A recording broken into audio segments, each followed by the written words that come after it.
యూఎస్లో ఒక little girl చాలా రేర్ డిసీజ్తో బాధపడుతుంది. వింటే మీరు ఖచ్చితంగా ఆశ్చర్యపోతారు. కొంతమంది అయితే ఇదేదో బాగుంది కూడా అంటారు. అదేంటంటే మనకు దెబ్బ తగిలినప్పుడు అమ్మ అని ఏడుస్తాం, కానీ తనకు అలా కాదు. తనకి బ్లడ్ వచ్చినా, బోన్ ఫ్రాక్చర్ అయినా, అసలు బాడీ మీద ఏం జరిగినా తనకి సిగ్నల్స్ లేకపోవడం వల్ల అసలు ఏమీ తెలీదు. అంటే నొప్పి అనేదే తెలియదు. ఆ తర్వాత దీన్ని డాక్టర్స్ డాక్యుమెంట్ చేశారు. ఆ తర్వాత NIH, national institute of health వాళ్ళు కూడా రీసెర్చ్ చేశారు.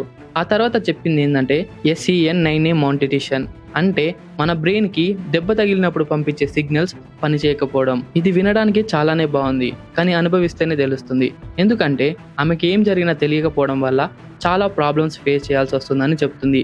నిజానికి మనకు నొప్పి తెలియడం వల్ల అక్కడ ఏం జరిగిందో చూసుకొని దానికి పరిష్కారం ఏంటో చూసుకుంటాం. కానీ అలా కాకపోతే చాలా ప్రమాదాలు ఎదుర్కోవాల్సి వస్తుంది. దీనిపైన మీ అభిప్రాయం ఏంటో కామెంట్ చేయండి ఫ్రెండ్స్. ఈ వీడియో కనుక నచ్చితే ఒక చిన్న లైక్ చేయండి. Follow for more videos. Thanks for the watching.